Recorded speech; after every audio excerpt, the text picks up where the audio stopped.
Shouts to all our fam out there listening to us tonight, right now, live. You know, those who ain't checked in or whatnot, you know what I mean? Those who'll be listening to us after the fact, word up. Shouts to y'all. You know, I come from places where he took me on the train where he told I couldn't even barely look at people because the dudes might shoot me. I'm standing on, you know, dudes are blazing up, you know, real B-boys from the hood, and I'm looking at their dyed, crazy color, you know, burgundy and gold shit I never seen before, and I'm trying to look, so, you know, without them looking at me, you know, and then I come out here to Canada, and, you know, which is totally different, but, and then you know, not even, but a different lifestyle, but then you meet these people, like Quays, who I met in Seattle, and Kilo, and you know, these people that have the flavor, like they have it in their soul, and like that's how I knew that hip hop was real. It was universal because even though they, you know, they don't have to across the entire continent and meet someone that knows exactly what you know, and connects on every level, every fucking level, yo, every level. I do a piece, he be like, boom, that's dope, man. I do, you know, styles, we be like, yo, that's fly. Some shit from the 80s, from the 90s, whatever. We know, we connect because that shit is real. You know what I mean? It's Tuesday for suckers who think they can rhyme, and that will take a sucker out with just one line. So forget about a battle because it ain't needed. I MC Easy E and I can never be defeated or beat. You know it's over even as I speak. And if you're a sucker kid, I'll play you weak. I'm just a professional rapper. No, I'm not a singer. I like wet clothes. I put them through the ringer. We're here for fundraising for Incredible Ease, for the life of Incredible Ease. We're celebrating the life of Incredible Ease. It's Christmas rapping, so this year was all dedicated to Ease and his memory and his family.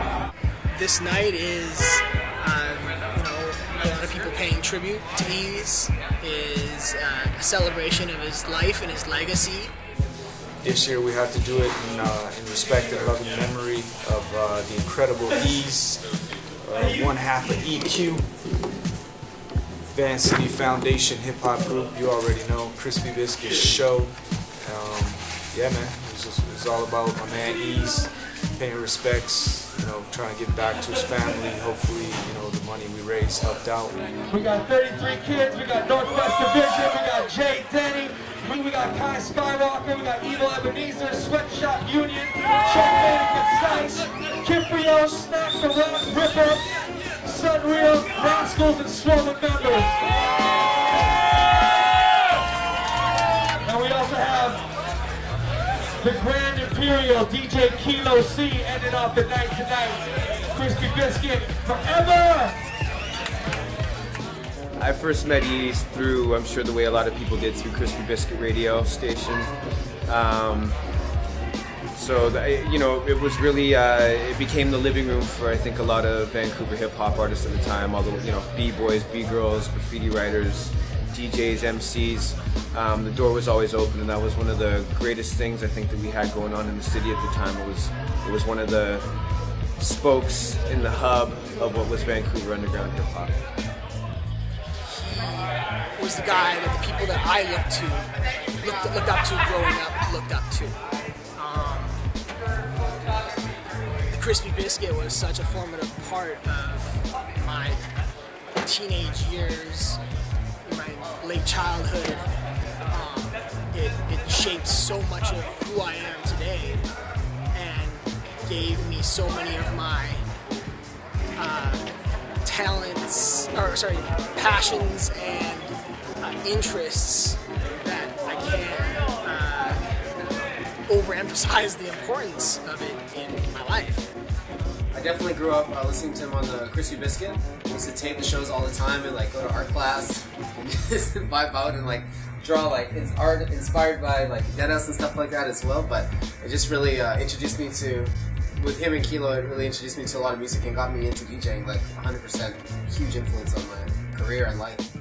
Maybe, yeah, like 91 I think. It was back in the day. We met Ease and him and his boy Quays. Brought us to a studio they had in Gastown, and we were just like, that was our first time in like, you know, seeing like a real studio. Me and my man Red, we were still trying to like, we were still coming up, trying to learn how to make music, trying to get in studios, whatever. So, you know, Ease was nice enough and invited us down to their studio in Gastown, and we were just like blown away. My man had SP12 drum machines and like so tons of gear that we were just like dreaming we could have. You know what I mean? So.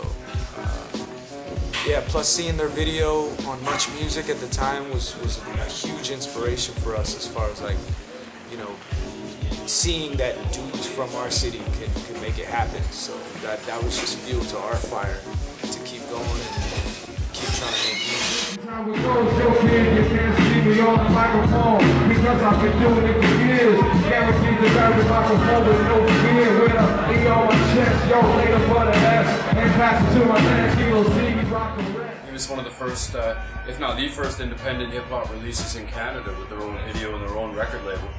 And I mean, we all looked up to him, you know. We all, even before I met him, I looked up to him.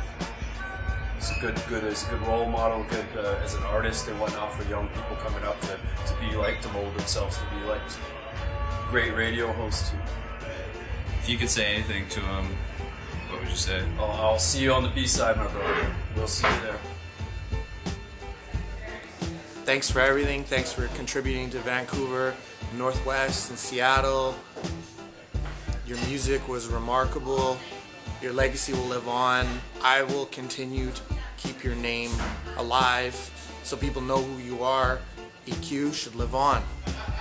And peace to Quays as well. Thank you. I would say thank you, Ease. Thank you for helping create this community that we have today. Thank you.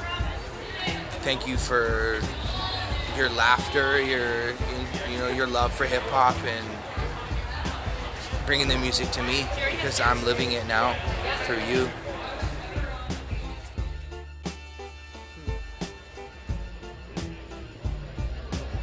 You know, I think you have to say thank you. You know, one of the things that I learned from Ease was he told me this story about how he had to battle to get his name. So he was going by Incredible Ease, and there was another rapper that was going by Ease. I think he was out in New York at the time. And so our Ease, Incredible Ease, straight up just battled the dude for his name and won, and so got to keep the title.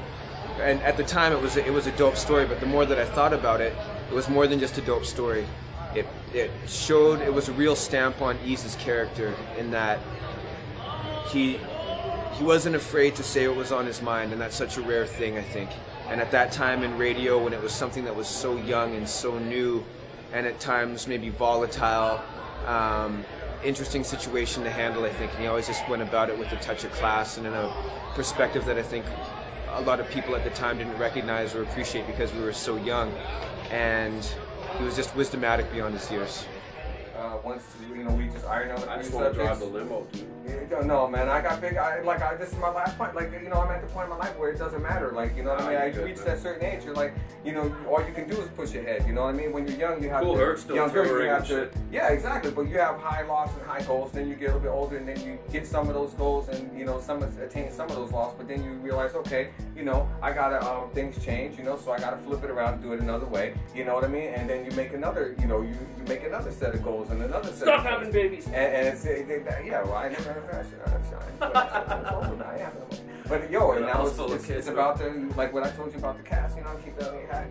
That's a secret. We're working on it. I got big plans. We're gonna I plan on getting into the voice. I got voice work, and voice work will lead to music, which me and him. He's done voice work for a long time. Yeah. It just had get into that again, and we're getting back into that. I got big plans, man. I want to do another. I want to go into the studio. I've been saving cash, but now I have to pay other situations. So I've used those cats. Where I want to even do the podcast. He's got the table. The dudes up on Fiasco Brothers. They got the studio. Sit right there, already set up. Microphone. We can sit at the table and just while we record right into the freaking studio on the boards. 48 tracks aside, whatever. You know what I mean? Beats. Put the beats in there. So yeah. I got plans, man. I got plans. It costs money, you know what I mean? But I had plans to get in and record stuff because we have all these outlets. I have a spot on YouTube. He's got YouTube. But I did some stupid Transformers video with some pictures I took off the net and goddamn near 700,000 hits, just for some crap like that. You know what I mean? If I can put my own stuff, and bring all these people in and all these other venues, we can do it for our music. Word up. Peace. We'll do some more later, man.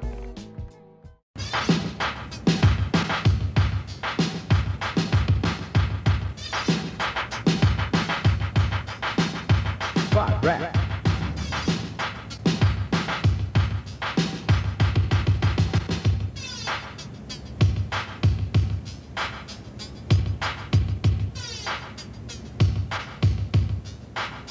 Check it out, I wanna talk about something that concerns us all. Foreign object damage is what it's called. Now to stop a five problem before it starts, you got to be dedicated and give it your heart. And five walk down is an everyday role. It's necessary for fire control. From the flight deck to the hangar bays, and even those on night check and those on days. Fire is something that you can't neglect, so get your hands out your pockets, keep your eyes on the deck. You have to keep fire in the back of your mind because it might have been the tool you left behind. Stop for a minute and think of the cost a fire engine could cause and its fraudulent laws. Because of lack of fire prevention, you didn't pay attention. And what happens next? Do I have to mention? From maintenance control, you receive a downright. You have to work hard to get the bird in flight. It's problems like this we have to defeat to make the vision the safest in the Westpac fleet. So take it from me, the rapper Easy E. Fire isn't all hands' responsibility. So when it's called away, don't moan and groan, cause the life that you save, or maybe your own, in your mind, there shouldn't be a doubt that fire is something we could do without. So lend a hand, you know what to do, because you gotta get fire before fire gets you. You don't stop.